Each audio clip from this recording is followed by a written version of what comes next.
Bonjour à tous, bienvenue à notre méditation quotidienne.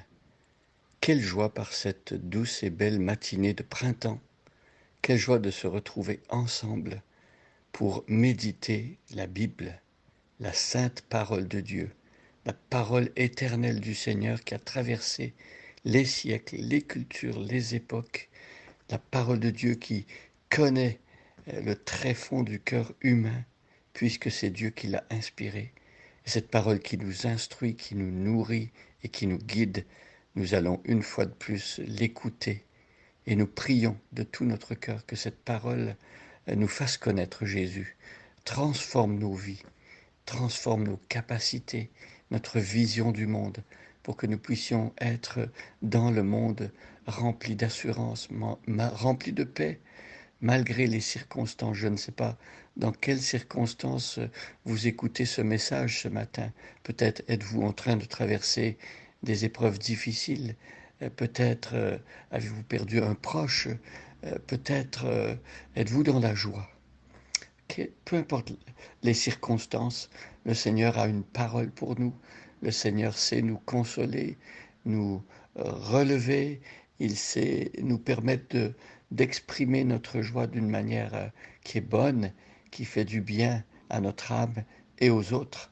Alors je vous invite à prendre ce texte que nous méditons depuis quelques jours. C'est dans l'Évangile selon Jean, le 4e évangile. Nous avons commencé à méditer des versets 1 à 15. Depuis quelques jours, nous avons poursuivi des versets 16 à 27. Et aujourd'hui, nous allons regarder justement le verset 25.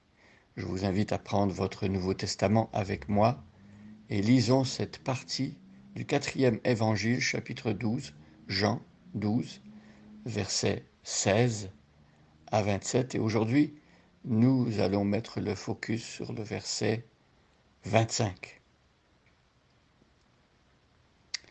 Ces disciples, donc les disciples de Jésus, ne comprirent pas d'abord ces choses, les choses que Jésus venait d'enseigner. Mais lorsque Jésus eut été glorifié, ils se souvinrent qu'elles étaient écrites de lui et qu'il les avait accomplies à son égard. Tous ceux qui étaient avec Jésus, quand il appela Lazare du sépulcre et le ressuscita des morts, lui rendaient témoignage. Et la foule vint au-devant de lui parce qu'elle avait appris qu'il avait fait ce miracle.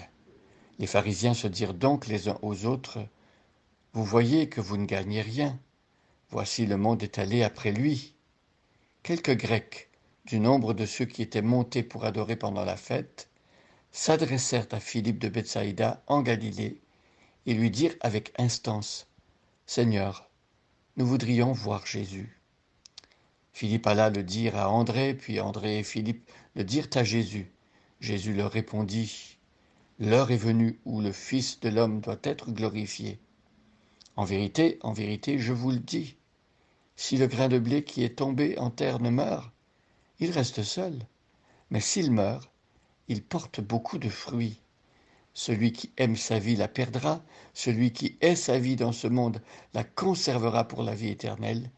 Si quelqu'un me sert, qu'il me suive, et là où je suis, là aussi sera mon serviteur.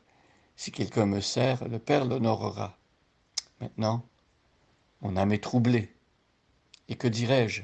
Père, délivre-moi de cette heure. Mais c'est pour cela que je suis venu jusqu'à cette heure. J'arrêterai la lecture ici. Je reviens quelques instants sur le verset 24, le verset qu'on a vu hier. En vérité, on avait vu que quand Jésus prend ces deux mots et qu'il les enchaîne l'un à la suite de l'autre, c'est qu'il veut capter notre attention. Jésus veut qu'on écoute attentivement. Et il le dit, si le grain de blé qui est tombé en terre ne meurt, il faut qu'une graine meure dans le sol pour porter du fruit, pour pousser, pour germer. Si cette graine ne meurt pas dans le sol, elle reste seule, évidemment. On n'aura pas cette belle plante ou ce beau fruit qu'on attend. Mais si la semence, si la graine meurt, eh bien, il se passe quelque chose d'extraordinaire. C'est le miracle de la vie, de la multiplication de la vie. eh bien là, il y aura beaucoup de fruits. Jésus prend des exemples tirés de la nature, de notre monde, des exemples qu'on peut comprendre tout autour de nous, pour expliquer sa propre mort. Jésus va s'offrir comme une graine plantée dans le jardin de Dieu. Euh, il va mourir et de sa mort sortira beaucoup de fruits pour Dieu, des personnes pardonnées, des personnes transformées, des personnes changées pour toujours, des personnes qui vont former l'Église de Dieu. C'est ce qu'on avait vu hier, le peuple de Dieu est formé à partir de l'événement de Pâques, la crucifixion et la résurrection. Aujourd'hui, nous lisons le verset 25. Celui qui aime sa vie la perdra. Alors c'est une phrase, une affirmation assez forte. Celui qui aime sa vie la perdra. Celui qui veut s'accrocher à sa vie telle qu'elle est, une vie séparée de Dieu, une vie qui n'a pas de dimension spirituelle, de relation directe avec Dieu à cause du péché, celui qui veut vivre seulement pour lui d'une manière égoïste, égocentrique, et qui n'a pas d'autre horizon que cette vie-ci, ce monde-ci, eh bien Jésus dit que euh, celui-là, il va perdre sa vie en réalité. Mais il dit à contrario que celui qui est sa vie dans ce monde.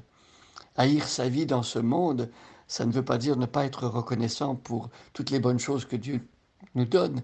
Ça ne veut pas dire qu'il faut détester les couchers de soleil, des aurores boréales, toutes les choses magnifiques que Dieu met dans sa création. C'est pas dans ce sens-là que Jésus nous donne ce texte. Jésus établit un contraste. Jésus veut nous dire que la vie avec Dieu, connaître Dieu, être en relation avec Jésus, c'est tellement meilleur que ce qu'on peut connaître dans cette vie que on doit préférer, désirer ardemment avoir cette vie au point où l'autre vie, la vie seule, vivre vécue centrée sur soi-même, ne doit plus être l'objet de nos désirs. Nous devons laisser ça de côté. C'est comme la parabole où Jésus nous parle d'un homme qui a trouvé un trésor dans un champ. Eh bien, qu'est-ce qu'il fait? Rempli de joie, il vend son champ. Il achète le champ plutôt, il achète le champ. Et il vend tout ce qu'il a pour pouvoir acheter le champ et posséder le trésor. Voyez, c'est quand on est en face de quelque chose qui a plus de valeur, infiniment plus de valeur que ce qu'on a actuellement, qu'on se rend compte qu'il vaut mieux aller vers cette chose qui a plus de valeur. Eh bien voilà l'image que Jésus nous donne ici. Je veux terminer avec une citation extraordinaire.